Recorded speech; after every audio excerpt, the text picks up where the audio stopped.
ચારિત્ર મનોરથ માળા એ ગ્રંથનું આપણે પરિશીલન કરી રહ્યા છીએ, સ્વાધ્યાય કરી રહ્યા છીએ. આપણા અંતરંગમાં શું હોવું જોઈએ એનો દિશા નિર્દેશ આ મહાપુરુષે આ ગ્રંથમાં કર્યો છે. કોને જાગે ચારિત્રનો મનોરથ? કોને જાગે? જેને સંસાર આકરો લાગે, જેને સંસારમાંથી છૂટવાની અભિલાષા જાગે, જેને પરિભ્રમણનો થાક લાગ્યો હોય, એને સર્વસ્વના ત્યાગનો મનોરથ છે. ધર્મનું પરિણામ શું? શુદ્ધ ધર્મની એક જ પરિણતિ છે, તમારા હૃદયમાં ત્યાગ પેદા કરો. સંસારથી મુક્ત થવાનો અભિલાષ પેદા કરે એનું નામ શુદ્ધ ધર્મ છે. હરિભદ્ર સુરી મહારાજે પંચસૂત્રમાં શરૂઆતમાં પ્રારંભમાં જ કહ્યું, સંસારનું સ્વરૂપ બતાડ્યું કે સંસાર દુઃખમય છે. આ વાસ્તવિકતા છે. એનું સ્વરૂપ પણ દુઃખ છે, એનું પરિણામ પણ દુઃખ છે, એની પરંપરા પણ દુઃખ છે. સવાલ એ આવ્યો કે આ સંસારમાંથી છૂટી શકાય તેના માટે કોઈ ઉપાય ખરો? હે સ્તનમ મુચ્છિત્તિ શુદ્ધ ધમ્માઓ. અને હરિભદ્ર સુરી મહારાજે ઉપાય બતાડ્યો કે આનાથી છૂટવાનો એકમાત્ર ઉપાય છે શુદ્ધ ધર્મની આરાધના. તમે કરો છો એ ધર્મ શુદ્ધ છે કે નહીં? ધર્મ તમારા હૈયામાં પરિણમ્યો છે કે નહીં? ધર્મ તમારા જીવનમાં સાર્થક થયો છે કે નહીં? ધર્મ સફળ થયો છે કે નહીં? એની નિશાની શું? શેનાથી માપી શકાય કે ધર્મ તમારા જીવનમાં સાર્થક થયો છે, પરિણમ્યો છે? આ જ બતાડ્યું. તમારા હૈયામાં સંસારનો રાગ ઘટતા ઘટતા ઘટતા ઘટતા એ હદે પહોંચી જાય કે હવે એમાંથી છૂટવા માટેની તડપ પેદા થઈ જાય તો સમજવું કે આપણો ધર્મ લેખે લાગી રહ્યો છે, આપણો ધર્મ સાર્થક થઈ રહ્યો છે. માત્ર પુણ્ય વધી જાય, માત્ર સંસારની વ્યવસ્થાઓ ગોઠવાઈ જાય, માત્ર તમારો સંસાર નિર્વિઘ્ને ચાલે એટલા માત્રથી મારો ધર્મ સાર્થક થઈ રહ્યો છે એવું માનવું એ ભ્રમણા છે, એ ભૂલ છે. ધર્મની સાર્થકતા સંસારના ત્યાગમાં છે, સંસારના ત્યાગની ભાવનામાં છે. જેમ જેમ ધર્મ કરતો જાય, જેમ જેમ પ્રભુના વચનની આરાધના કરતો જાય, જેમ જેમ પ્રભુની આજ્ઞાની ઉપાસના કરતો જાય, તેમ તેમ સંસાર પ્રત્યેનું વૈરાગ્ય વધતું જાય. વૈરાગ્ય વધારવાનું. સંસારની નિંદા નથી કરવાની, સંસારની બદબોઈ નથી કરવાની, સંસારના સંબંધો માટેના હલકા શબ્દો નથી બોલવાના. વૈરાગ્ય, વૈરાગ્ય સમજણનું નામ છે. વૈરાગ્ય સમજણ છે, વાતો નથી. સમજણ હોય આ તો આમ જ છે, માટે છૂટવાનું છે. જેમ જેમ ધર્મ આરાધાતો જાય તેમ તેમ અંદરથી મુક્તિની ઈચ્છા પ્રબળ બની જાય ત્યારે સમજવું કે આપણો ધર્મ સાર્થક થયો છે, આપણો ધર્મ લેખે લાગ્યો છે, આપણી પ્રભુની ઉપાસના સફળ થઈ છે. એની નિશાની આ છે, મુક્ત થવાની ઝંખના જાય. આ બેસીને કરવાનો મનોરથ નથી કે એકવાર બેસી જઈએ, ઠીક છે, ટેવ પાડવા માટે જરૂરી છે, પણ ક્ષણે ક્ષણે એને એમ થાય જેમ જેમ જેમ જેમ એ સંસારની પ્રવૃત્તિ કરતો જાય તેમ તેમ એને અહેસાસ થતો જાય કે ક્ષણે ક્ષણે મારો આત્મા કર્મથી ભારે થઈ રહ્યો છે, મારો આત્મા રાગ અને દ્વેષના બંધનને વધારી રહ્યો છે, મારો આત્મા સતત આ સંસારના ભાવોથી મલિન થઈ રહ્યો છે. હું ક્યારે છૂટીશ? ક્યારે ધન્ય અવસર આવશે મારા જીવનમાં કે આ બધું જ છોડીને હું મારામાં સ્થિર થઈ જઈશ, હું મને પામવા નીકળીશ? અત્યારે તો હું જે પામવાની મથામણ કરું છું એ ક્યારેય મારું હતું નહીં, ક્યારેય મારું છે નહીં અને ક્યારેય મારું થવાનું આપણી મથામણ, આપણી મહેનત, આપણો પરિશ્રમ, આપણો પુરુષાર્થ, આપણું પુણ્ય સઘળું શેમાં લાગી રહ્યું છે? શું મેળવવામાં લાગી રહ્યું છે? સાચું કહેજો, શું મેળવવાની મથામણ સવારથી સાંજ ચાલે છે? એવું કશું મેળવવાની મથામણ ચાલે છે કે જે મારું હોય, જેને હું મારું કહી શકું, જેના ઉપર હું અધિકાર કરી શકું કે આ એવી કમાણી છે, આખા દિવસની આ કમાણી એવી છે જે મારી સાથે પ્રભવમાં આવશે. એવું કશું એ કમાવાની આપણી મહેનત ખરી, અભિલાષા ખરી, ઈચ્છા ખરી? નહીં. હજી આપણે અજ્ઞાનમાં જ અટવાયેલા છે. ભલે કહેવાતી રીતે આપણે ધર્મ પામ્યા છીએ કે દેવગુરુ પામ્યા છીએ કે ધર્મની ક્રિયાઓ પામ્યા છીએ, પણ તાત્વિક રીતે વિચારો તો હજી આપણે ધર્મ પામ્યા નથી. ધર્મ પામે એ પૈસા વગરનો ન થઈ જાય. ધર્મ પામે એ કંઈ વૈભવ વગરનો ન થઈ જાય. ધર્મ પામે એ કંઈ સગવડ વગરનો ન થઈ જાય, સાધન વગરનો ન થઈ જાય. ધર્મ પામે એ સમજણવાળો થઈ જાય. ધર્મ પામે એટલે સમજણવાળો થાય. એ દરેક વસ્તુનો ઉપયોગ કરે, એ ઉપયોગ કરે, એ આસક્તિ ન કરે, એનું વળગણ ન કરે. જરૂરિયાત છે એટલો જ એનો ખપ, બાકી એનાથી અળગા રહેવાનું શીખી જાય. આ ધર્મથી થાય. ધર્મ કાંઈ ગરીબ થઈ જવાનું શીખવાડતો નથી. ધર્મ કાંઈ બધું જ તમે સમજણ કેળવીને અળગા રહી શકવાની શક્તિ, એનું નામ ધર્મ છે. સમજણપૂર્વક અળગા રહી શકાય. કશું જ મને બાધા ન બને, કશું જ મને બંધન ન બને, કશું જ મારા જીવનમાં ક્યાંય અંતરાય રૂપ ન બને, સંસાર અંતરાય રૂપ ન બને ને, એનું નામ સમજણ છે. આપણને ધર્મ કરવામાં કોણ અંતરાયભૂત છે? સંસાર અંતરાયભૂત બને છે ને. આની ટેવ નથી છૂટતી, આ નથી છૂટતું, આમ નથી થતું, માટે આ નહીં થાય, તે નહીં થાય, ફલાણું થાય. કેટલા બહાના આપણા ધર્મ કૃત્ય કરવાનું હોય, ધર્મનો ઉદ્યમ કરવાનો હોય ત્યારે કેટલા વાના આપણી નજર સામે આવીને ઊભા રહી જાય. સાહેબ આ છે માટે આ નહીં થાય, આ છે માટે આ નહીં થાય. સંસારમાં એકે બહાનું ચાલે? સંસારમાં એકે બહાનું કરો ખરા? ત્યાં પુરુષાર્થ કરો, ત્યાં મહેનત કરો, ત્યાં ઉજાગરા કરો. અહીં ઉજાગરો કરવો હોય તો નહીં થાય, નહીં ફાવે.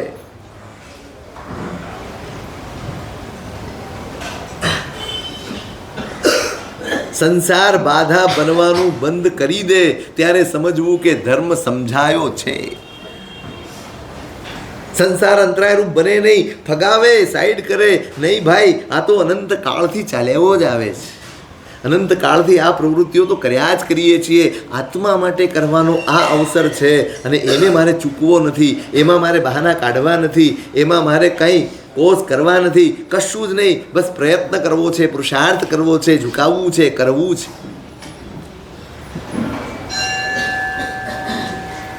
શોધતો હોય આરાધક તેનું નામ, જે સતત સંસારથી છૂટીને આત્માનું હિત કરવાની પ્રવૃત્તિનો અવસર ક્યારે આવે એની તક શોધતો હોય, એનું નામ આરાધક છે. ક્રિયા કરે એ આરાધક નથી. તક શોધતો હોય, મળે અને અંદર ઉત્સાહ જાગે. ચલો ગુરુ ભગવંત આવ્યા છે, એના નિમિત્તે આ મળ્યું, આ નિમિત્તે આ મળ્યું, આ નિમિત્તે આ મળ્યું, ચાલો હું પણ જોડાઉં, હું પણ કરું. ઉત્સાહ હોય. કરી શકે ન કરી શકે એ બીજા નંબરની વાત છે, પણ કરવાનો ઉત્સાહ જાગે કે ચાલો કેવો સરસ અવસર આવ્યો છે, આ નિમિત્તે હું પણ કંઈક કરું.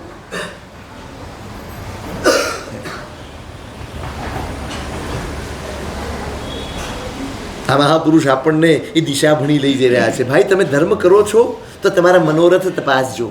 તમે ધર્મ આરાધના કરી રહ્યા છો, તમે પ્રભુની ઉપાસના કરી રહ્યા છો, તમે પ્રભુના વચનોની આરાધના કરી રહ્યા છો, તો તમે અંદર તપાસજો. જો તમારી અંદર સંસારથી છૂટવાનો મનોરથ જાગ્યો હોય ને તો સમજજો તમારી પૂજા પણ લેખે છે, તમારી આરાધના પણ લેખે છે, તમારો જાપ પણ લેખે છે, તમારી તપશ્ચર્યા પણ લેખે છે. તપાસજો મનોરથ જાગ્યા છે કે આ બધું કરીને પણ હજી આપણે સંસારના મનોરથોને પૂરા કરવાની ઝંખના રાખીએ છીએ. એ જ મનોરથોમાં જીવીએ છીએ. શરીર સારું થઈ જાય,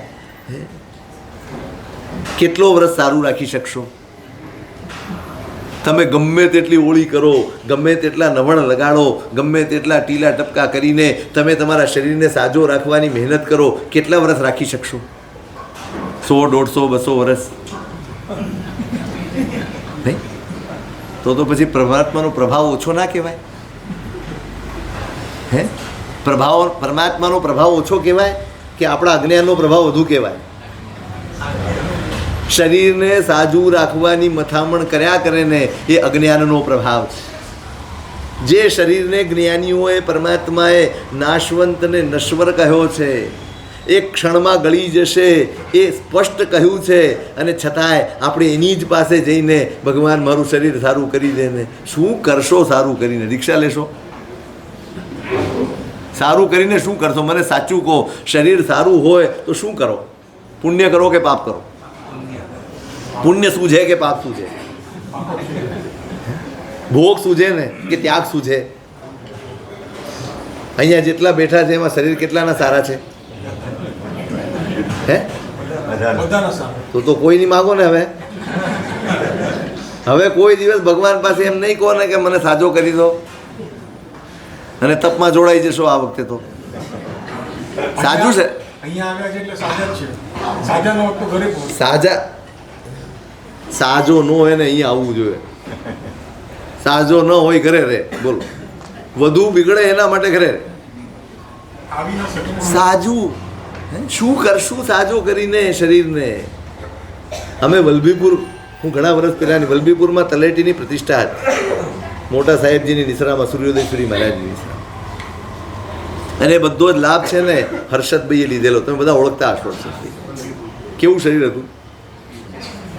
વ્હીલચેરમાં રહેવાનું, આખો દિવસ ઓક્સિજન લગાડી રાખવાનું, પોતાના હાથે કોઈ કામ ખાવાનું પણ ન કરી શકે એટલી બધી પરાધીનતાવાળું એમનું શરીર હતું. અમે વિહાર કરીને વલભીપુર જઈ રહ્યા હતા, રસ્તામાં એ મળવા આવ્યા. સાંજના ટાઈમે સાહેબ બેઠા, એ બેઠા. સાહેબે સ્વાભાવિક રીતે એમને પૂછ્યું કે હર્ષદભાઈ, આવું શરીર તમને મળ્યું છે, તમને મનમાં કોઈ વિકલ્પ નથી આવતો? અનાયાસ પૂછાયેલો શબ્દ છે એટલે જવાબ ગોઠવાયેલો ક્યારેય ન હોય, હૈયાનો જ જવાબ હોય. જે સાચું હૃદયમાં વરતતું હોય ને એ જ નીકળે. ગોઠવાયેલા જવાબ નહોતા. અચાનક સાહેબે પૂછ્યું અને તરત જ હર્ષદભાઈએ એક ક્ષણના વિલંબ વગર કીધું, સાહેબ મને આ શરીર મળ્યું છે ને એને હું પરમાત્માની કૃપા ગણું છું. સાહેબ એટલો બધો પૈસો છે, એટલી બધી સંપત્તિ છે કે મને પણ ખબર નથી કે કેટલું મારી પાસે છે. જો આટલી સંપત્તિ મારી પાસે હોય અને જો મારું શરીર સાજું હોત ને સાહેબ, તો હું સંસારના ભોગ વિલાસમાં પડ્યો છું. આજે મને ધર્મ સૂજે છે એ મારા શરીરના કારણે છે, એટલે આ શરીરને હું આશીર્વાદ ગણું છું.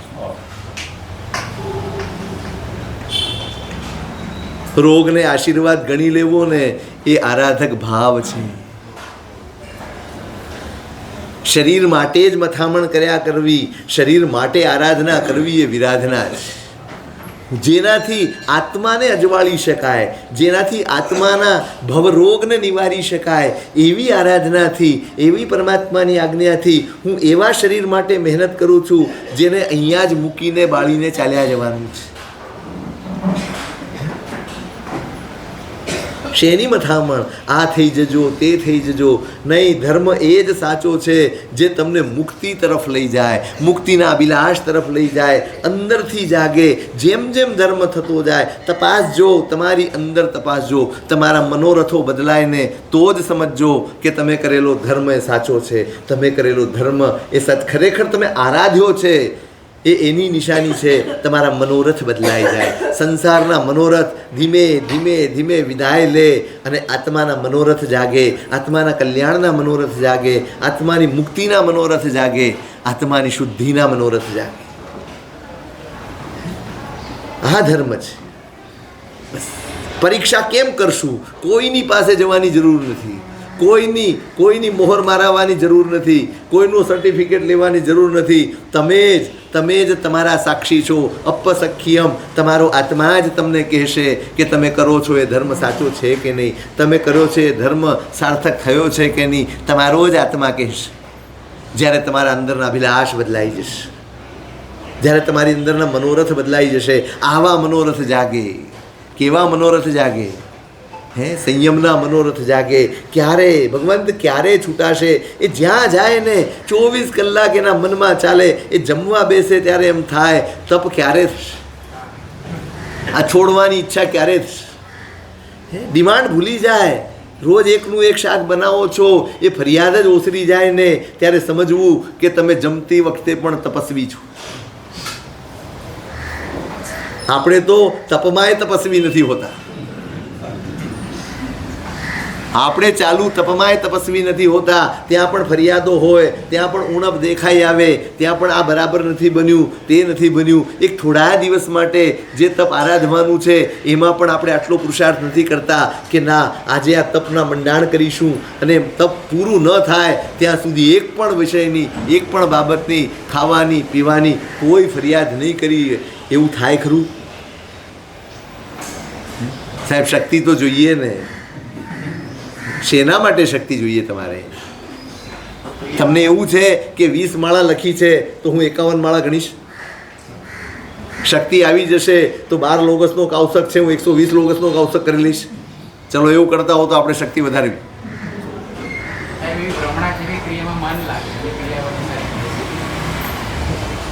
મન તો શક્તિ છે. અત્યારે તમે રોજ ખાઓ છો, કેટલું મન લાગે છે? અત્યારે તમે રોજ ખાઓ છો, 3 ટાઈમ જમો છો, ઈચ્છા પ્રમાણેનું જમો છો, ક્રિયામાં કેટલું મન લાગે પહેલાં? બહુ લાગે છે. ખૂબ એકાગ્રતા આવે છે, ખૂબ ઉલ્લાસ આવે. કાંઈ કશું જ છે નહીં. મનને કેળવશો નહીં ને ત્યાં સુધી ગમે તેટલી શક્તિ હશે ખપમાં આવવાની નથી. કેળવણી કર્યા વગર તમે એમ માનો કે શક્તિ આવી જશે એટલે મન લાગી જશે. આરાધના સ્વયં કેળવણી છે ભાઈ. કેળવણી કરવા માટે આ બધું કરવાનું છે. પોતાના મનને કેળવવા માટે તપ કરવાનું છે. પોતાના મન વચન કાયાના યોગોને ઠારવા માટે, કેળવવા માટે આ બધું કરવાનું છે. આપણે વિસરી ગયા આ બધું.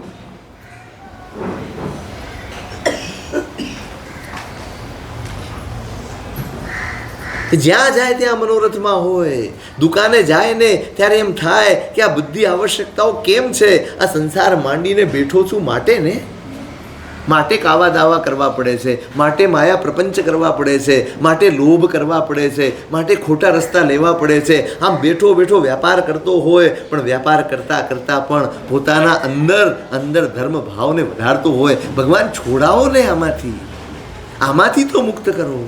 હવે તો બસ બહુ થઈ ગયું. કેટલા માટે પાપ કરવાના? કેટલા માટે? જેટલા સાથે જોડાશો એટલા પાપ વધવાના છે. જેટલા સાથે જોડાશો એટલા પાપ, એટલા દોષો સેવવા પડશે. દરેકની ઈચ્છાઓ પૂરી કરવાની છે, દરેકની અપેક્ષાઓ પૂરી કરવાની છે. તમારી જરૂરિયાત કેટલી? તમે જેટલું પાપ કરો છો એટલી તમારી જરૂરિયાત છે. કોના માટે કરો છો? કોના માટે કરો છો? તમારા છે એના માટે કરો છો? તમારા છે એના માટે કરો છો કે તમારા માન્યા છે એના માટે કરો છો? માન્યા છે એના માટે કરો છો. કેટલું પાપ કરો છો? કેટલું? કેટલા દોષો સેવો છો? ચલો જેટલું કરવું પડે એટલું ચોક્કસ કરવું જ પડે. સંસારમાં છો પણ અંદર તો એમ જાગે કે ક્યારે આમાંથી છૂટાશે, ક્યારે આમાંથી બહાર નીકળાશે, ક્યારે આમાંથી મુક્ત થવાશે, ક્યારે? દરેક જગ્યાએ ધર્મ કરતો હોય એના મનોરથ બદલાય. પ્રવૃત્તિ કદાચ ન બદલાય, એ દુકાને જ જતો હોય, એ દિવસમાં 3 ટાઈમ જમતો જ હોય, એ કોઈકના લગ્નમાં પણ જતો હોય, કોઈકના જન્મદિવસની પાર્ટીમાં પણ જતો હોય, બધું જ કરતો હોય.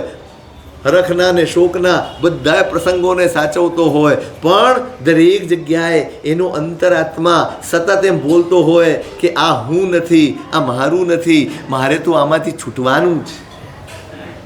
એ કરે બધું અને છતાંય કર્મ ન બાંધે. અપોસી હોય બંધો જેણ ન નિધન સંકુણઈ. શું કરે? સંસારમાં રહીને ઓછામાં ઓછા પાપ બાંધે ને એનું નામ આરાધક છે. સંસારમાં રહેતો હોય, સંસારના જ કાર્યો કરતો હોય, પણ મનોરથ પાપથી છૂટવાના હોય, સંસારથી છૂટવાના હોય, એમાંથી મુક્ત થવાના હોય, છટપટાતો હોય. આ દીક્ષાના મનોરથ છે ને એ સંસારમાંથી છટપટાહટ જ્યારે જાગે ને એમાંથી પ્રગટે છે. છૂટવાની છટપટાહટ, છૂટવાની. હા, આપણે છૂટવું છે, પણ શેમાંથી છૂટવું છે? શેમાંથી છૂટવું છે? બોલો તો ખરા. આમ જોઈ શું રહ્યો છો તમે?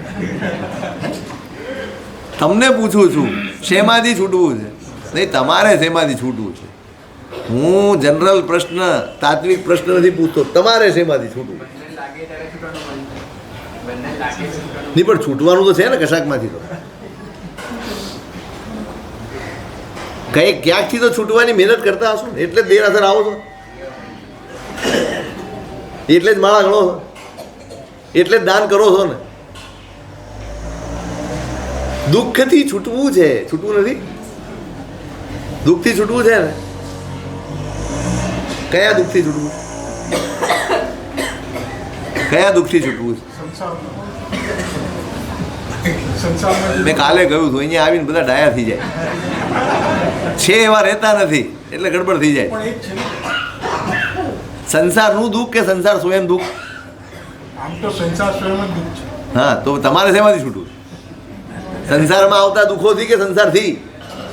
સંસારથી છૂટવા જોઈએ, સંસારથી છૂટવું પણ મહેનત નહીં કરો, રેવા.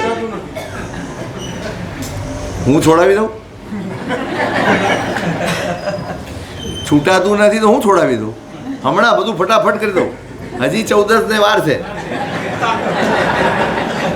હજી 2 દિવસ છે, કંઈ વાંધો નથી. બોલો, એ જાહેરમાં જ કરી દઈએ કામ. છૂટાતું નથી. આ કેવું છે? મેં થાંભલો પકડ્યો છે, હવે એમ કહે છે છૂટાતું. થાંભલાએ મને પકડ્યો છે કે મેં થાંભલો પકડ્યો છે? તો છૂટશે કોણ? છોડશે કોણ? થાંભલાનો મોહ એટલો બધો છે ને એટલે. હા, તો એમ કહો, મારે છોડવું નથી એમ કહો. છૂટતું નથી એમ બોલતા જ નહીં. છોડવું નથી, છોડવું નથી એમ કહો તો અમે કબૂલ. ફરજ છે ને સર. હે ભાઈ, ફરજ છે. શું થાંભલો પકડી રાખવાની? સંસારની આ જે બધી કામ કરીએ બધી ફરજ છે. ક્યાં સુધી? પછી કોણ નિભાવશે? દેવલોકમાંથી આવીને કરશો? દેવલોકથી પેટીઓ મોકલશો ને કે હવે મારા છોકરાઓને જરાય તકલીફ ન પડે, રોજ સાલીભદ્રના પિતાજી મોકલતા થાય એમ તમે પણ મોકલશો ને? તો આપણું જેવું પુણ્ય. તમારું નહીં, અહીંયા વાળાનું. તમે કાંઈ કરવાના નથી. ગયા પછી કોઈ યાદે નથી કરતું. એમ કહે છે શાસ્ત્રો, દેવલોકમાં જાય ને માણસ એટલે એને યાદ આવે કે હું ક્યાંથી આવ્યો. એ જુએ પણ ખરો કે આ મારો પરિવાર છે, આ છે, આ પરિસ્થિતિમાં છે. ત્યાંનું વાતાવરણ એટલું મોહક હોય. આ મુંબઈમાંથી નથી છૂટાતું, દેવલોકમાંથી શું છૂટાય? સાવ તુચ્છ ફાલતુ વાતાવરણ છે તોય આપણને આકર્ષણ થઈ જાય છે. તો દેવલોકનું વાતાવરણ તો કેટલું દિવ્ય હોય. એ એમ વિચારે કે આ જરાક નાટક જોઈ લઉં ને પછી જવું. એ બાપડો નાટક જોઈએ એમાં 3-4 ભાવ બદલાઈ જાય. આપણા 3-4 બદલાઈ જાય. આપણને એમ થાય પેલો આવ્યો નહીં, ક્યાંથી આવે? એને તમારામાં શું રસ પડે? તમારામાં શું રસ પડે? દેવલોક હોય, દેવલોકના વૈભવ હોય, દેવલોકના સુખો હોય, દેવાંગનાઓ આજુબાજુ ઊભી હોય, અહીંયા આવે કોઈ? એ પાછું તમને મળવા, જેનાથી છૂટવા માટે આખી જિંદગી મગજમારી કરી હોય, આવી ભરાણા હોય, રોજ વિચારતા હોય આનાથી ક્યારે છૂટાય, પછી એ પાછો આવે? ભૂલમાંય ન આવે.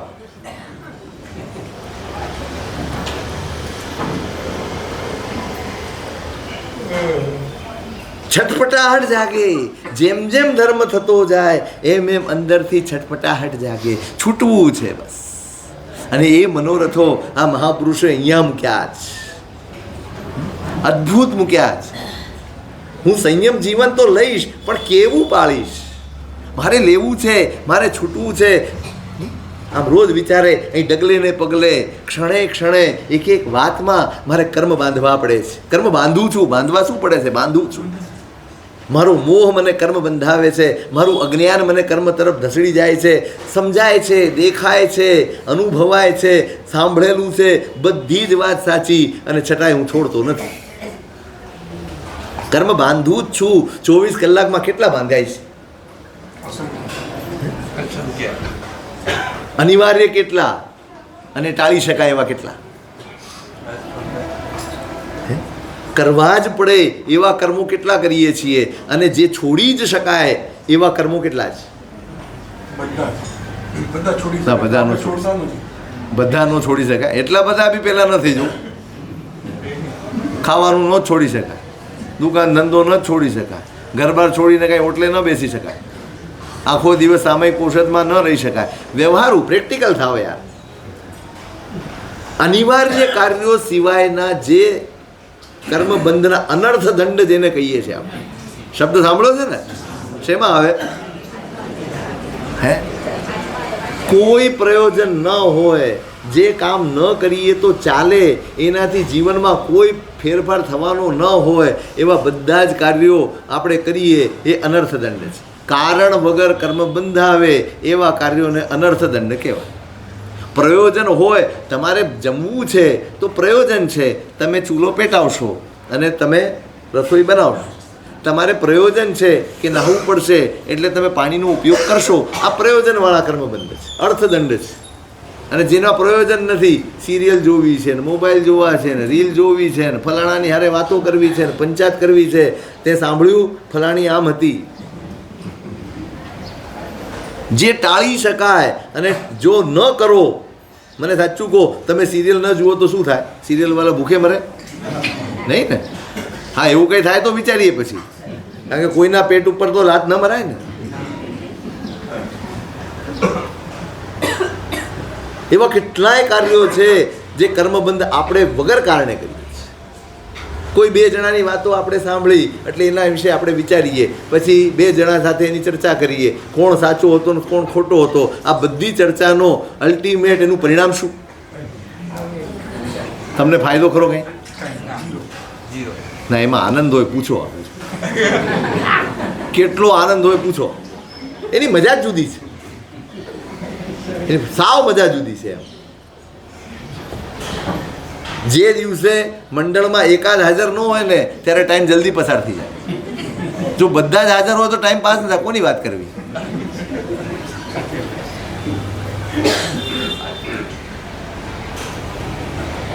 ક્ષણે ક્ષણે કર્મ બાંધવા પડે છે. એમ વિચારે કે હું મારા મન વચન કાયાની અકુશળ પ્રવૃત્તિને રોકીને મારા મન વચન કાયાને કુશળમાં જોડું, અને 3 ગુપ્તીથી ગુપ્ત હું ક્યારે થઈશ? આખો દિવસ મારું મન, મારા વચન, મારી કાયા આ બધું જ સાવધ્યમાં પ્રવર્તે છે. વગર ફોગટના આટા ફેરાને આશીર્વાદ કરે છે. જ્યાં ક્યાં ભટકે છે મારું મન? કેમ ભટકે છે? કેમ ભટકે છે? આપણે એને નિમિત્તો આપીએ છીએ, આપણે એને કાચો માલ સપ્લાય કરીએ છીએ. આખા દિવસમાં કેટલો કાચો માલ સપ્લાય કરો? અંદર સપ્લાય થઈ રહ્યો છે ને? આપણી 5 ઇન્દ્રિયો એ દ્વાર છે, અને એ દ્વાર વાટે કેટલો કાચો માલ અંદર સપ્લાય થઈ રહ્યો છે. કોઈની વાતો સપ્લાય થઈ રહી છે, કોઈના પ્રસંગો સપ્લાય થઈ રહ્યા છે, કોઈનું કંઈક સપ્લાય થઈ અંદર સતત થઈ રહ્યું છે. આ છે, આ છે, અને પછી બધું જ અંદર વિચાર બનીને આપણા મનમાં ચાલ્યા કરે, અને સતત ક્ષણે ક્ષણે કર્મબંધ થયા કરે. રાગ દ્વેષ વધ્યા જ કરે, જેની સાથે કાંઈ લેવા દેવા નથી. તમે છાપું વાંચો, તમને શું મળે? ખરેખર કાંઈ ન મળે. હા, એટલે શું જાણવા મળે? જાણીને શું થાય? તમારા ખપના સમાચાર અખબારમાં કેટલા હોય? કોઈ હોય તમારા બજારનું કંઈક હોય કે એવું કંઈક હોય, કાં તો કોઈ ઉઠી ગયું હોય તો હોય, કાં તો કાં ઉઠી ગયું હોય કાં ઉઠમણું હોય, બેમાંથી એક હોય. આપણા ખપનું એટલું જ હોય ને. મુંબઈમાં તો એ રીતે જ તપાસ કરે ને બધા. છાપા રોજ પહેલાં ઉઠીને એ જોઈ લે કોઈ ગયું, આપણું તો નથી ને, તો ફોન કરી દે કે ભાઈ બહુ દુઃખ થયું, અને નાવા જતો રહે. અને તરત કહે કે નાસ્તો લગાવો. દુઃખ થયું હતું ને? શેનું દુઃખ થયું હતું? નર્યા કર્મ બંધ. છાપું વાંચો ત્યાં સુધી અને નવું છાપું આવે ત્યાં સુધી એકલા કર્મબંધ જ કરવાના. ટીવીની સામે બેસો, સમાચાર જુઓ, એડવર્ટાઇઝ જુઓ, જે કંઈ પણ આવે, જે પણ જોતા હો એ બધું જ તમારી અંદર ઉતરી અને તમારી અંદર શું પેદા કરે છે? સંકલ્પ વિકલ્પો કે બીજું કાંઈ? વગર જોઈતા કર્મો જ પેદા થાય છે કે બીજું કાંઈ? છોડી શકો ખરા? છોડી શકો? માથું હલાવવાની હિંમત નથી આપણી. તમે જોજો આપણું માસક શ્રવણ કરનારા આટલું માથું નથી હલાવી શકે કે અમે આટલું છોડી શકીએ. નહીં છોડી શકીએ આપણે, ક્યારેય નહીં છોડી શકીએ, કારણ કે આપણે રસ જ આ કેળવ્યો છે. રસ જ આ કેળવ્યો છે. અહીં કહે છે ક્યારે આ અકુશળ, જેનાથી મારું અશુભ થાય, જેનાથી મારો આત્મા કર્મથી ભારે થાય એવી કોઈ પણ પ્રવૃત્તિમાંથી પાછો ફરીને મારા મન વચન કાયાના યોગોને શુભમાં જોડી રાખીશ. 1 કલાક સિરિયલ જુઓ અને 1 કલાક કોઈ મહાપુરુષનું ચરિત્ર વાંચો, શેમાં ફાયદો?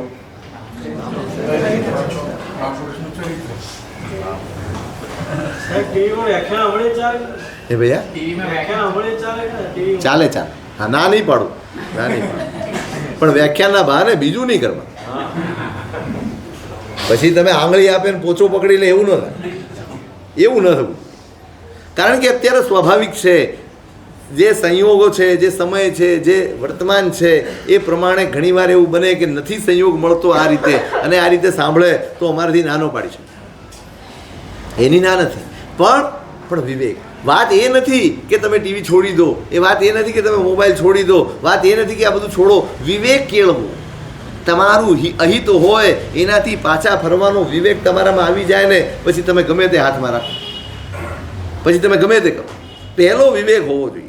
મારામાં વિવેક કેમ ના પાડવામાં આવે છે? ભાઈ આ નહીં કરતા, અને તમે તો બધી વાતની નહીં, વિવેક નથી માટે ના પાડવાનું.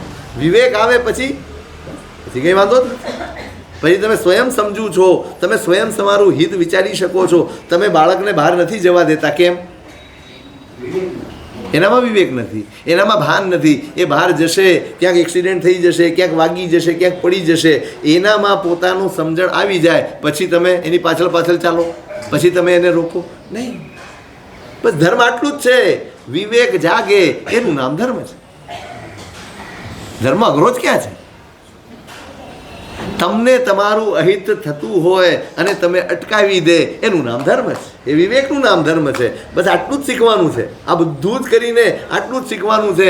મને વિવેક આવી જાય એટલે મનોરથ કર્યો છે ક્યારે હું મારા મન વચન કાયાના અકુશળ યોગોનો ત્યાગ, પુરુષાર્થ જોઈશે, મહેનત જોઈશે, પરાક્રમ જોઈશે, બહુ જ જદ્દોજહદ તમારા મન સાથે, તમારી જાત સાથે તમારે લડવું પડશે. એક ટીવી, એક સિરિયલ, એક મોબાઈલ, એક રીલ છોડવી હોય ને બહુ લડાઈ કરવી પડે પોતાની જાત સાથે, બહુ મથામણ કરવી પડે પોતાની જાત સાથે. આમ ઇરિટેટ થાય અંદર, વારંવાર અંદરથી આવે. 1 મિનિટ જોઈ લઈએ, 2 મિનિટ જોઈ લઈએ, જરાક જોઈ લઈએ, જરાક આટલામાં કંઈ વાંધો નહીં આવે, પણ એ વાંધો પછી જ આવે. એટલામાં નથી આવતો, એ પછી જે ચાલુ રહી જાય ને એમાં વાંધો આવે. એમાં 2-4 સામયિકનો ટાઈમ નીકળી જાય તો ખબર ન પડે, અને સામાયિકમાં બેઠા હો તો 48 મિનિટ પસાર કરવી અઘરી પડી જાય. કેટલી બધી ભારે પડે, 4 વાર ઘડિયાળ જોવી પડે. એટલે આ અકુશળ યોગોનો ત્યાગ કરીને મારા મન વચન કાયાને કુશળમાં પ્રવર્તાવું. મન ગુપ્તિ, વચન ગુપ્તિ, કાય ગુપ્તિ, ત્રણેય ગુપ્તિઓથી ગુપ્ત થઈને હું ક્યારે જીવીશ, ક્યારે વિહરીશ? મનોરથ સંસારમાં જુએ ચારેય બાજુ ભોગનું વાતાવરણ છે, ચારેય બાજુ બસ વિષયોનું વાતાવરણ છે, ચારેય બાજુ બધા ખાવામાં પડ્યા છે, પીવામાં પડ્યા છે, પહેરવામાં પડ્યા છે, ઓઢવામાં પડ્યા છે. પસંદ શું કરે છે? આ દુકાનો ચાલે છે કેમ? સાચું કહો, તમારી જરૂરિયાત છે માટે. આ મને હમણાં કીધું, આ તમારી બહાર ઊભો છે ને પેલો ઢોસાવાળો, શું ઇડલીવાળો, એના 3 ફ્લેટ થઈ ગયા અહીંયા. એમાં આપણો હાથ ખરો ને? તમને લાભ મળ્યો છે એમાં. આ લોકો ફ્લેટ સુધી પહોંચ્યા કેવી રીતે? સાચું કહો, તમારી જરૂરિયાતના લીધે કે તમારી ઈચ્છાઓના લીધે? તમે આ બધું રોકી નથી શકતા એટલે આ બધા ધંધા ધાપા ચાલે છે બધાયના. રોજ જરાક પ્રસંગ બદલાય, લગન આ બદલાયો તો બીજું, હવે તે આ લગ્નમાં પહેરી લીધા હતા, હવે તારા તો નથી ને, પણ તું શું કરવા મગજમારી કરે ભાઈ? કોકના લગ્ન છે એમાં કપડાં પહેરીને જવાનું છે, તો કે આપણે તો આગલા લગ્નમાં પહેર્યા હતા એટલે આ લગ્નમાં ન પહેરાય. કેમ તમારે કેમ કપડાં બદલવા? તમારે કેમ આટલી બધી પેલી કરવાની? આ વિષયો છે, તમે એમ નહીં માનતા વિષયો કઈ સામાન્ય છે. આ બધા જ વિષયો છે, આ બધી જ વિષયોની અભિલાષા છે. ખાવું, પીવું, પહેરવું, ઓઢવું, સૂંઘવું, આ તે જેટલી વસ્તુઓ રાગપૂર્વકની સેવવામાં આવે એ બધા જ વિષયો છે. રાગપૂર્વક સેવાતું દરેક વસ્તુ, મને કટાસણા ઉપર રાગ થાય ને તો પણ એ વિષય જ છે. મને જગ્યા ઉપર રાગ થાય તો એ પણ વિષય જ છે. અહીં લખ્યું છે ક્યારે આ બધી જ વિષયોની અભિલાષાથી મુક્ત થઈ, શરીરની વિભૂષાથી રહિત થઈને, જૂના જીર્ણ જર્જરિત અને મલિન વસ્ત્રો પહેરીને હું ક્યારે આનંદમાં જે મળે એના. સાધુતાનો આનંદ એ અંદરથી આવતો આનંદ છે, એને બહારની વસ્તુઓની પરાધીનતા નથી હોતી. સાધુનો આનંદ એ પોતિકો આનંદ છે, સાધુતાનો આનંદ એ પોતિકો આનંદ છે. એને કોઈની અપેક્ષા નથી, એને કોઈની અભિલાષા નથી. હું સારો દેખાઉં, મારું સારું દેખાય, મારું આસન સારું હોય, મારા કપડાં સારા હોય, મારું આ સારું હોય, મારું કોઈ જે પોતાનાથી ખુશ છે એને બીજા કોઈનો આશ્રય લેવો પડતો નથી. આપણે પોતાનાથી ખુશ નથી, આપણે આપણી જાતથી ખુશ નથી ને માટે પરાધીન છીએ, માટે પરાવલંબી છીએ, માટે તાકવું પડે છે. આ ફલાણો હોય તો એની સાથે વાત નથી થઈ, આજે મજા નથી આવતી. આપણને આપણી અંદરથી સુખ શોધતા નથી આવડતું, માટે બહાર ફાફા મારીએ છીએ. આ બધા વિષયના અભિલાષો છે. એ બધાથી મુક્ત થઈને આમ વિચારે કે આ લોકો કેટલી બધી મગજમારી, 100 જોડી કપડાં હોય, કોઈક તો ભાગ્યશાળી હશે ને અહીંયા, 50 જોડી 100 જોડી કપડાં પહેરતા ન હોય, ખબર ન હોય કયા પહેરવા, અને પછી આમ ઊભો રહે થોડી વાર, કયા પહેરવું? એટલા બધા ભેગા કરે ને કે કયા પહેરવા એની મૂંઝવણ થાય. પછી છેવટે ઘરવાળાનો સહારો લે, કયા પહેરવું? પણ એ કોની પાસે જાય? મોટો પ્રશ્ન એ છે. એ જ્યારે ઊભા રહે મૂંઝવાઈને ત્યારે કોની પાસે જાય? એ કોકને ફોન કરે, બેનપણીને વિડીયો કોલ કરે, દેખાડને આમાંથી કયું પહેરવું આજે. કરતા હશે કોઈક, તો મને ખબર નથી હો ભાઈ, તમે એમ કહેશો મારા જોઈ ગયા. પણ આવું કંઈક થઈ શકે. વિડીયો કોલ કરે બેન, તમને તો પૂછાય નહીં, તમારી જ ખબર ન પડતી હોય, તમે એમને શું કહો?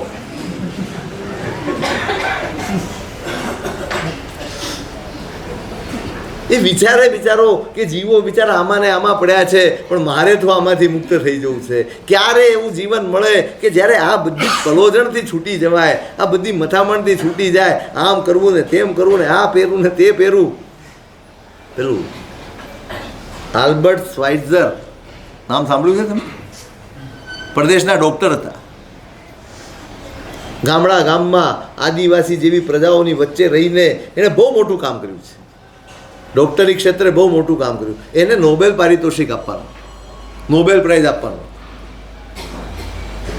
એ તમને નોબેલ પ્રાઇઝ આપવાનો છે એ સમાચાર આપવા માટે માણસ આવ્યો ને ત્યારે ઉપર છાપરા બેસીને ઠોકતા. ઓલાએ કીધું કે ભાઈ આપને નોબેલ પ્રાઇઝ આપવાનો, ઊભો રહે હમણાં, તું આ મને પતરું અંબાવતો ઉપર, મારે પતરું ફિટ કરવું, પછી બીજી વાત કરશું આપ. પછી નીચે ઉતર્યા, એમનું કામ પત્યું. પછી શું છે તો કે આ નોબેલ પ્રાઇઝ તમને આપવાનું છે અને ત્યાં તમારે ફલાણી તારીખે આવવાનું છે, જવાનું છે, આ છે તે. સારું, તારીખ આવી, એને જવાનું થયું. કેવી રીતે જવાય? આપણે તો કોકના પ્રસંગમાં આટલા બધા તૈયાર થતા હોય, તો પોતાનો પ્રસંગ હોય તો એ આમ ટાઈ પહેરીને તૈયાર થઈને નીકળ્યા. એટલે પેલાએ કીધું કે સાહેબ આ ટાઈ આ થોડીક જર્જરિત થઈ ગઈ છે એવું લાગે છે, કંઈક આ નહીં ચાલે. આ તો હજી આને 16 જ વર્ષ થયા છે, હજી તો આને 16 જ વર્ષ થયા છે. પણ કે બીજી ટાઈ મેં રાખી જ નથી. કેમ? તો કે મેં મારા પિતાજીને જોયા છે, એમની પાસે 2 ટાઈ હતી, કઈ પહેરવીને એની મૂંઝવણ કરતાં મેં જોયા છે, એટલે મેં એક જ રાખી છે.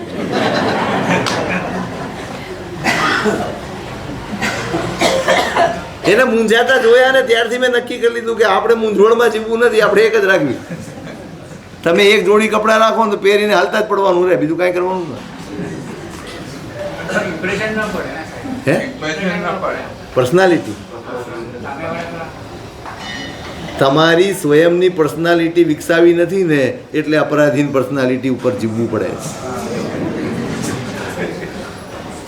તમારી પોતાની કંઈક ઊભી કરો ને ઇમેજ. આ કપડાઓથી શું છે? આ કપડાં તમારી ઇમેજ બતાડે, આ ઘડિયાળ તમારી ઇમેજ બતાડે, આ મોબાઈલ તમારી ઇમેજ બતાડે. એનાથી તમે એમ દેખાડો કે હું કંઈક છું. અરે લોકો તમને ઓળખે એવું કરો, તમારા મોબાઈલને શું ઓળખે? જેને નોબેલ પારિતોષિક મળવાનું છે એની પાસે એક ટાઈ છે, એને બી 16 વર્ષ જૂની. આને પર્સનાલિટી કહેવાય. એની કિંમત છે, એનું મૂલ્ય છે, એને આમંત્રણ છે. એની ટાઈને આમંત્રણ નહોતું, એના હુનરને આમંત્રણ હતું, એની કાબેલિયતને આમંત્રણ હતું, એની આવડતને આમંત્રણ હતું, એના પરોપકારને આમંત્રણ હતું. આપણી પાસે શું છે આવું? આપણી પાસે આવું કાંઈ નથી ને, અંદરનું કાંઈ પોત નથી, એટલે બહારથી સારો દેખાડવાની મહેનત કર્યા.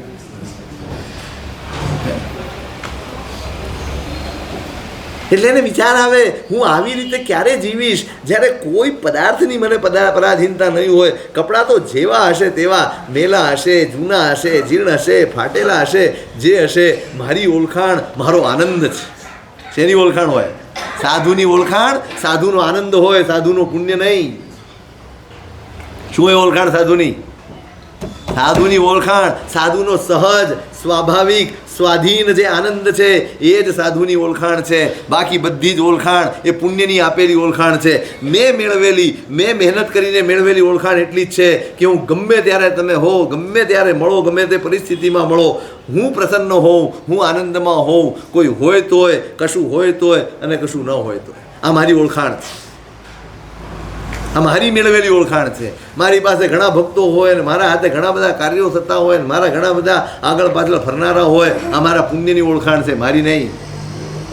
અહીંયા સાધુની ઓળખાણની વાત છે. ક્યારે આવું બસ બધાય બહારના ટાપ ટીપ વગરનું અંદરના આનંદવાળું જીવન હું ક્યારે જીવીશ? કોઈ પરાધીનતા જ નહીં. જે કપડું મળ્યું પહેરી લીધું, જે આસન મળ્યું બેસી ગયા, જે જગ્યા મળી ત્યાં બેસી ગયા. આનંદ તો મારી અંદર છે ને, આનંદ તો મારી અંદર છે. હું બહાર ફાંફા મારું છું ત્યાં સુધી હું સંયમમાં છું. બહાર ફાંફા મારું, હું કોમ્પિટિશનમાં ઉતરું. કોમ્પિટિશનમાં ઉતરે એ સાધુતા જ ન હોય. કોમ્પિટિશન શેની હોય? આ અભિલાષા બધા જ કોઈ ટાપ ટીપ નહીં. બહુ જોખમ છે. શું છે? બહુ જોખમ છે. તમારા મનના પરિણામ અને તમારા થકી બીજાના મનના પરિણામ બગડે છે. એમાં નિમિત્ત શું છે? તમે વિચાર કરો. પેલા ચિત્રને સંભૂતિ સાંભળ્યું છે ને? સાધનામાં ડૂબેલા છે બંને. એમની આરાધના, એમની સાધના, એમનું તપ, એમનો ત્યાગ, એની વાતો ઠેઠ સનતકુમાર ચક્રવર્તી સુધી પહોંચી ગઈ કે આટલા પરમ તપસ્વી મહાત્મા અહીંયા બિરાજમાન છે, ચાલો વંદન કરવા જઈએ. એ વંદન કરવા આવ્યા. એ આખી કથા નથી કરતો. સ્ત્રી રત્ન સાથે આવ્યા. વંદન કરવામાં અવગ્રહની મર્યાદા ચૂકાઈ ગઈ અને વાળનો સ્પર્શ થયો. કેટલો? શેનો? ખાલી વાળ. કેટલા સાવધાન રહેવું પડે ત્યારે આરાધક થવાય છે એ સમજજો. કેટલા સાવધાન રહેવું પડે. આપણને એમ થાય આટલામાં શું? ઘણા લોકો એમ કે સાહેબ અમે ગમે તેમ કપડાં પહેરીએ, તમારે શું વાંધો છે? તમારે નહીં જોવાનું. આ કઈ વાત છે? આ કોઈ વાત છે? અહીં બધા સંતો આવે છે તારા સિવાયના. શું વિચારો છો? પછી તમે ફરિયાદ કરો છો સાહેબ લોકોની નજર બગડી ગઈ, પણ તું બગડી ગઈ એનું શું? ક્યાં ગઈ મર્યાદાઓ? અહીંયા આપણે દાદાગીરી કરી, અહીંયા આપણે દાદાગીરી કરી, અમને ભાવે એમ કરીશું. તમે જાઓ બીજે ચર્ચમાં જાઓ, જઈ શકો આવી રીતે? ગુરુદ્વારામાં જઈ શકો આવી રીતે? ક્યાંય જઈ શકો આવી રીતે? કેમ? અહીંયા લોકશાહી છે, અહીંયા પ્રભુ નથી, જ્ઞાનીઓ નથી, એમની આજ્ઞા નથી, કાંઈ નથી. તમને ના પાડી એટલે તમે કોણ છો ના પાડવામાં? પ્રભુનું શાસન તો સ્વયં શિસ્તનું શાસન છે. અહીંયા બોર્ડ લખવાના ન હોય. આ મર્યાદાનું શાસન છે, અને મર્યાદા હૈયે જડાઈ હોય ને એ જ પ્રભુના શાસનમાં ગણાય. બાકી બધા બહાર છે. હૈયે જડાયેલી હોવી જોઈએ. આ મારો વિવેક હોય, આ મારી શાલીનતા હોય, અહીં ન જ હોય. અમે આબુમાં હતા, હું 25-30 વર્ષ પહેલાંની વાત કરું, 25 વર્ષ પહેલાં. હવે આબુમાં કાયદો છે, એ તમને દેરાસરમાં હાફ ડ્રેસમાં ન જવાય. એમાં કોઈ ડૉક્ટર આવ્યા હશે, આમ ચડ્ડો પહેરીને, તમારો પેલું બરમુડા શું કહેવાય, બરમુડા જે બી કહેવાતું હોય, એ પહેરીને આવ્યા. એટલે પેલા ચોકીદારે કીધું કે સાહેબ આપનાથી આ વસ્ત્રોમાં દેરાસરમાં નહીં જવાય, તમે, હું તો આમાં જ જઈશ. જેમ ના પાડે ખેંચ પકડ મુજે જોરાતા. એટલે એટલો બધો કોલાહલ થયો ને, અમે ત્યાં જ ઉપાસ રહે. એટલે સ્વાભાવિક છે, અમને પણ કુતૂહલ થયું જોવા ગયા. શેની ધમાલ થઈ ગયા, જોવા ગયા અમે. પેલા ડૉક્ટર સાથે રકઝક કરતો હતો. ચોકીદારે કહી દીધું સાહેબ નહીં જવા દો એટલે નહીં જવા, કાયદો એટલે કાયદો. તો હું તો આ પહેરી રાખો, પણ ઉપર ધોતિયું પહેરી લો, પણ આના સિવાય હું નહીં જવા. એટલી બધી રકઝક ચાલી. એમાં એની નજર પડી કે મારા સાહેબ ઊભા છે.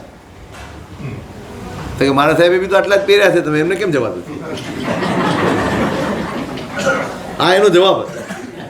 ચોકીદારે કીધું તમે બી પહેરી લ્યો, હાલો, અમને જવા દો. પહેરી ધરાર ધોતિયું પહેરાવીને ગયા મૂકવું નહીં એટલે નહીં જો, તમે ગમે તે હો. આપણી શાલીનતા, આપણે કોની સામે જઈએ છીએ ને એને જોજો. બસ કોની સામે જાઓ છો એ પ્રભુને, પ્રભુના માર્ગને ન શોભે એવું આપણાથી ન થાય.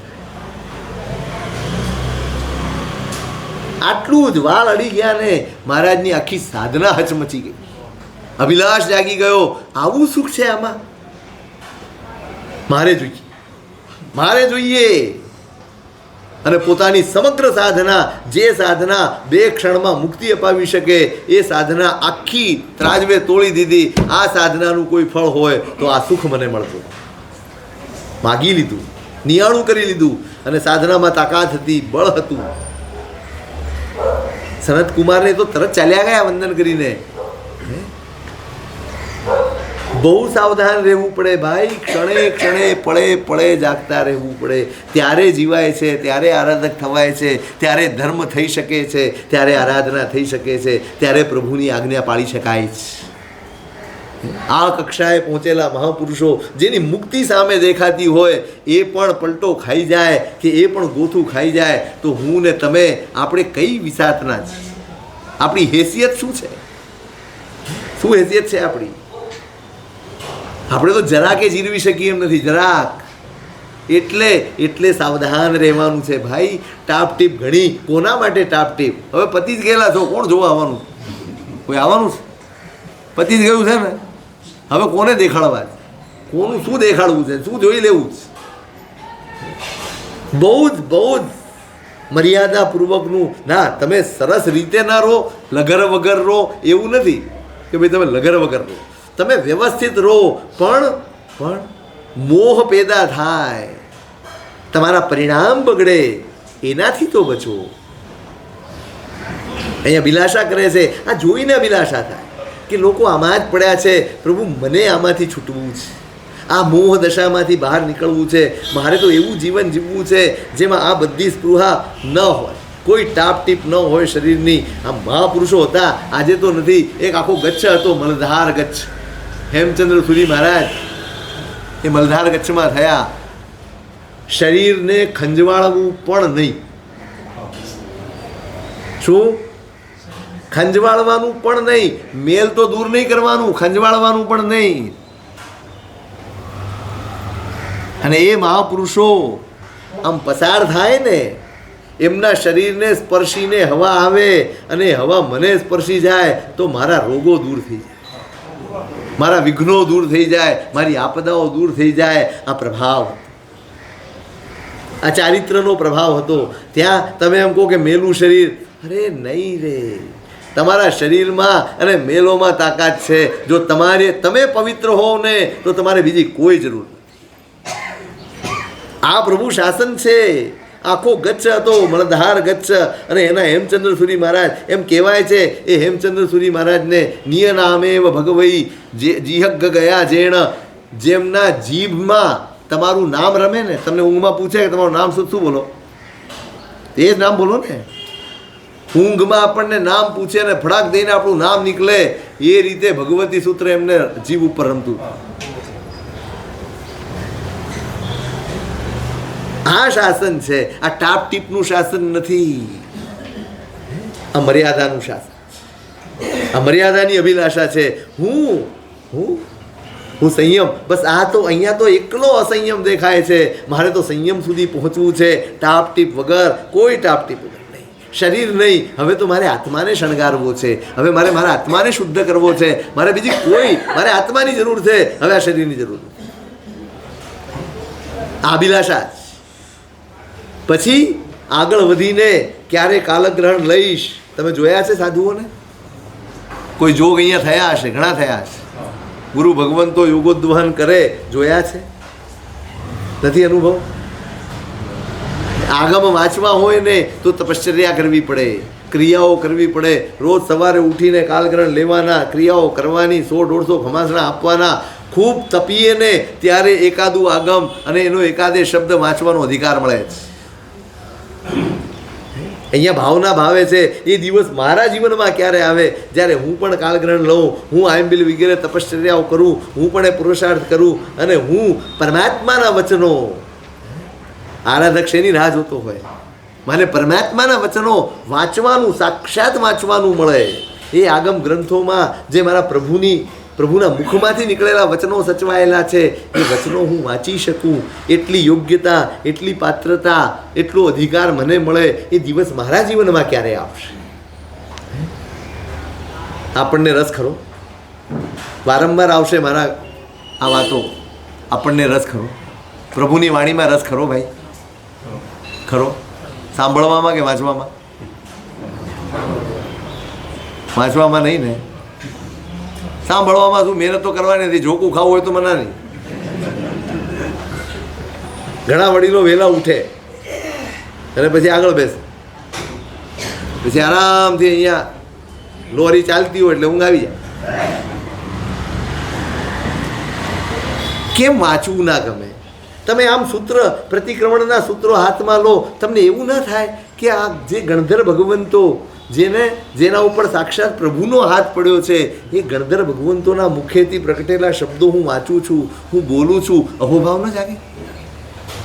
આપણે જે રીતે સૂત્રો બોલીએ છીએ ને, તમે ને હું, અમે બધા આવી જાઓ, એમાં કોઈ બાકાત નથી. આપણે જે રીતે સૂત્રો બોલીએ છીએ એમાં બહુમાનનો છાંટોય નથી હોતો. અહોભાવ એનો તો ક્યાંય નામો નિશાન હોતું નથી. આપણે બધું પતાવવાનું હોય છે, બધું પતાવવાનું. મારી પૂજા પતી ગઈ, મારું ચૈત્યવંદન પતી ગયું, તું જ પતી ગયો બાપા. પૂજા શું પતે? એ જલ્દી પતાવો ને મોડું થાય છે એટલે બધી દે ફર એવું જાય. પ્રભુના ગુણગાન કરવાના છે નમુત્થુણમમાં.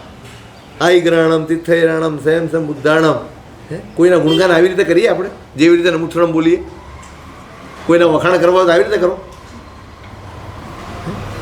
ક્યાં બહુમાન? આપણને એવું યાદ જ ના આવે કે ગણધર ભગવંતોએ ગૂંથેલા શબ્દો, અક્ષરો બોલવાનું સૌભાગ્ય આપણને મળ્યો છે. કેટલા બધા આનંદથી, કેટલા બધા અહોભાવથી, કેટલી બધી ભીનાશથી આપણે બોલવા જોઈએ. સાવ ધીઠ થઈ ગયા છે, સાવ. અહીંયા અભિલાષા કરે છે. દોલત સાગર સુરી મહારાજ છે ને, તમે તો જોયા છે ને બધા. આમ રગ રગમાં છે ને આગમ બસેલા, રગ રગમ. એને જ્યારે પણ પૂછો ને, સાહેબ શું જોઈએ, કે આ બહુમાં તો છે ને 45 આગમ વાંચવા મળ્યા છે, એ ધન્ય છે, પણ મારે તો 14 પૂર્વ વાંચવા છે. મારે તો પ્રભુની આખી દ્વાદશાંગી ભણવી છે, મારે આવતા બહુમાં એ જોઈએ. આ અભિલાષ, આ મનોરથ. આપણને ક્યાં મનોરથ છે? આપણને આમ અભરે. અહીંયા તમારે તો ભંડાર પણ કરી આપ્યો. મેં પૂછ્યું કે કોના માટે? તો કે શ્રાવકો માટે ખાસ તો કર્યું. બધું આવે છે કોઈ કોઈ રડ્યો ખડ્યો ક્યારેક ભૂલો ભટક્યો આવી જાય તો આવી જાય. કોઈ આવો એ ખરા હે ધર્મેન્દ્રભાઈ? ચોપડી ઇસ્યુ થાય, આમ 10 શ્રાવકો ઊભા હોય, શ્રાવિકા બહેનો ઊભા હોય, અમારે આ ચરિત્ર વાંચવું છે, અમારે આ ગ્રંથ વાંચવું છે, અમારે આ અર્થો વાંચવા છે, અમને પુસ્તક આપો, અમને ચોપડી આપો. ક્યાંય જોવા નથી મળતું, ક્યાંય નહીં. સાવ દરિદ્ર સમાજ છે, સાવ દરિદ્ર સમાજ. આપણે એમ માની લીધું કે દેરાસરો બંધાવી દઈશું ને ઉપાશ્રયો બંધાવી દઈશું, સંઘ કાઢી દઈશું, નવાણું કરાવી લઈશું એટલે આપણું કલ્યાણ થઈ જશે. જ્ઞાન વગર છે ને આ બધા અહંકારના સાધન બનશે અને ડૂબાડશે. જ્ઞાન નહીં હોય ને તો અહંકારમાંથી, આ હરીફાઈઓમાંથી, આ કોમ્પિટિશનમાંથી તમને કોઈ નહીં બચાવી શકે. જો તમારે આત્માનું રક્ષણ કરવું હશે તો જ્ઞાનની વાડ કરવી જ પડશે, નહીં ચાલે એના વગર. અહીંયા અભિલાષા કરી છે કે મારો એ દિવસ ક્યારે આવે, દીક્ષા લઈ લે ને તોય આગમ વાંચવા ન મળે. એના માટે પાત્રતા કેળવવી પડે, વર્ષો સુધી ગુરુ નિશ્રામાં રહેવું પડે, યોગ્યતા કેળવવી પડે, પછી તમને યોગોદ્વહન કરાવે અને પછી આમ હાથમાં આગમ આવે ને ત્યારે આમ નાચવાનું મન થાય. પ્રભુની વાણી, પ્રભુના શબ્દો, પ્રભુ જે સમોસરણમાં બેસીને બોલ્યા, જે સૌએ સાક્ષાત સાંભળ્યું, એ મને આજે અક્ષર દેહે અહીંયા મળ્યું છે. હું કેવો ધન્ય ભાગ્ય છું, કેવો ધન્ય ભાગ્ય છું. આમ આનંદ થાય. અને આપણે ગંગા વહેતી છે અને આપણે તરસ્યા આમને આમ આટા મારીએ છીએ. ખરેખર કરુણા ઉપજે એવું આપણું વાસ્તવિક સ્વરૂપ કરુણા ઉપજે એવું છે. ભલે બાહ્ય સ્વરૂપ પુણ્યની રીતે તમે ખૂબ આગળ હશો, અમે ચોક્કસ અનુમોદના કરીએ, તમે ખૂબ સરસ કામ કરો છો, પૈસાથી કરો છો, તપથી કરો છો, બધું જ કરો છો, પણ જ્ઞાનના ક્ષેત્રે જે ન્યૂનતા છે, જે કમી છે એને દૂર કરવી પડશે. જો જ્ઞાન નહીં હોય ને તો બધું જ હોવા છતાં આપણે સંકલેશથી નહીં બચી શકીએ, જેનો ભોગ આપણે આજે રોજ બનીએ છીએ. બચીએ છીએ ને? સંકલેશ વધ્યા કે ઘટ્યા? સાચું કહેજો. કશાયો વધ્યા કે ઘટ્યા? રાગદ્વેષ વધ્યા કે ઘટ્યા? આટલો બધો ધર્મ કરવા છતાં વધ્યા તો ક્યાંક તો ખૂટે છે ને, કંઈક તો કમી રહી ગઈ છે ને. શું રહી ગઈ છે? આપણું જ્ઞાન પરિણમ્યું નથી, આપણી સમજણ પેદા થઈ નથી. આપણે કરીએ છીએ પણ સમજણ વગરનું કરીએ છીએ. સમજણ કેળવવી હશે તો આ ભણી વળવું પડશે, પ્રભુના વચનો ભણી વળવું પડશે. અને આપણે વળીએ એમ અમે ઈચ્છીએ. હજી આગળ એનું શું સ્વરૂપ? અગ્ર અધિકાર વર્તમાન જો